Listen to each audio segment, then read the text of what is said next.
So far I see no cables look bad, no vacuum lines look bad, nothing looks wrong, like disconnected or anything. So I'm gonna go ahead and show you and just try to see what I might replace here.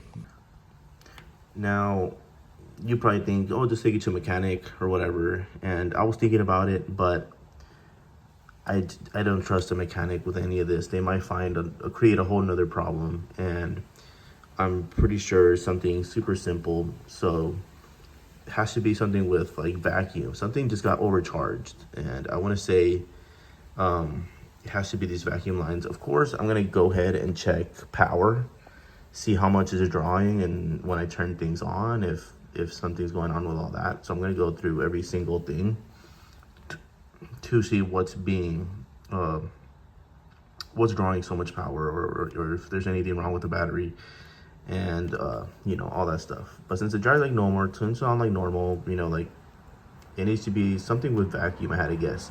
So there's all these diaphragms. So there's like this one, I'm guessing that's a diaphragm, this diaphragm, that's another diaphragm. There's two other diaphragms in the bottom, so they're everywhere. So I'm pretty sure it could also be some type of solenoid, but I'm not seeing anything that it could be, because there's just not much wiring, and all this is, you know, carbureted. So I would have to think it's either the lines need to be replaced, the carb needs to be, you know, rebuilt. I already checked the intake. It is dirty, but it's, you know, good enough. There's nothing lodged in there, nothing lodged in the exhaust.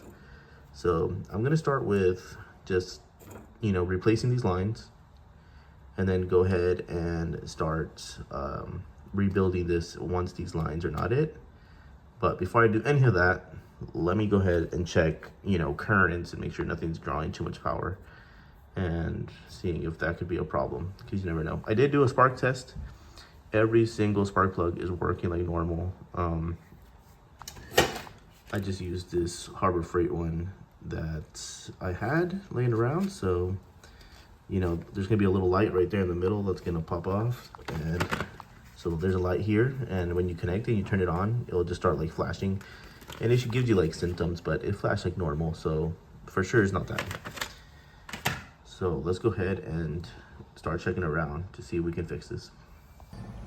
All right, so today's a new day. I'm gonna go ahead and explain what just happened here in my truck. So I was able to get it started. All the problem was the negative battery cable was loose. Not even like completely loose, like very little loose. Like, I don't know how to explain it. Like, it wasn't super like loose at all, in my opinion. Like, you can move it with your hand, but it wasn't like, it was still tight enough on there that it should be fine.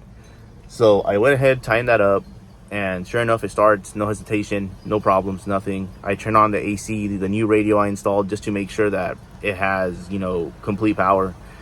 And sure enough, rides good on the highway, drives good everywhere. So I'm like, awesome. So I get to a store, I turn off my truck, go inside, come back out, battery, the truck doesn't start. So like, battery's dead. I'm like, wow, that's, you know, that's kind of weird.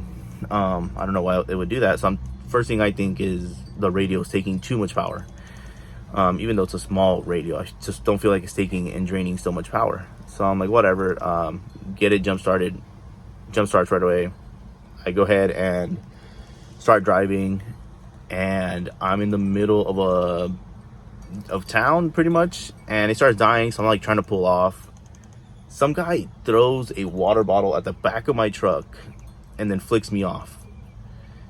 And I'm in the middle trying to figure out like what's going on, because it's like dying, but it's also like giving me power at the same time, and then it dies. So it's just like acting super weird. So I'm just trying to pull off, like trying to get out of the way of everybody. I should have turned on my hazards. I just, you know, I wasn't thinking about that in the moment. I was just like trying to get out of the way because I saw an exit. So I was like, let me head towards that exit, because then now I have to go further along, and there's no exit, you know, and I'll be stuck in the middle of this road. So sure enough, I was able to get off, and it died pretty much here in some random street in front of this house. So this kind of sucks, but I figured out the problem. Let me go ahead and show you as to why. it started dying randomly. And this is pretty much the second problem on top of the problems I was already having for these past 2 weeks. And so let me go ahead and show you. So I started thinking like, I think my battery's fine. I don't feel like buying anything, you know, like a new battery or anything. So I'm like, let me look at the alternator, maybe the belt's off. Something's wrong with the alternator because it's just not giving it charge. So sure enough, like, I don't know why I like checked the cables, but I see, which cable was it that I saw? So look, you can tell right away, broken off, but that's not what I saw. I saw this. And I was like, oh crap, like it's literally missing a whole cable. And sure enough, the cable was up here. So that's a problem. That's why it's not charging. So I gotta get that crimped up and fixed. All right, so right now I'm gonna go ahead and cut this wire off. Looks pretty corroded too. That's probably what broke it in the first place. So I'm gonna go ahead and cut down the tip here and then peel this back a little bit and then pretty much butt it together. So I just finished crimping up and pretty much butting them together. I just used some connectors from O'Reilly's. I was gonna solder it, but it's really no point. I don't have an access to pretty much do that anyways. So this will do. I did put a heat shrink on it just to be a little bit safer, even though it already has one. Put one on there anyway. And yeah, so now I'm just gonna charge the battery, turn it on, just I guess test it again because there's really nothing else I can do. And pretty much tie these up with zip ties or something, just so they don't rub or I don't know, shake so much so they don't break. That is what plan was.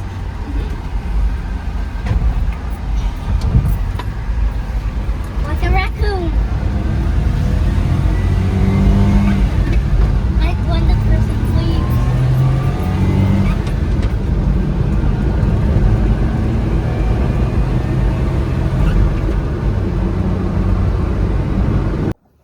So you guys just saw from the little clip that I showed of it driving with the AC on and everything, it drove perfect. So the problem was that it was the negative cable at first. That was the first problem. And so all I had to do was tighten that up. Even though I didn't look like I needed it, even feel like I needed it, I guess it still needed that little tightening. Done.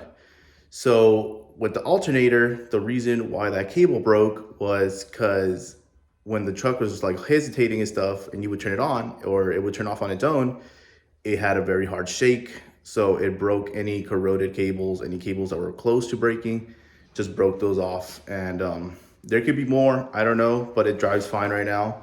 There could be some in the brink of breaking probably in the future with that vibration. But that one with the corrosion broke off, fixed that and came back to life.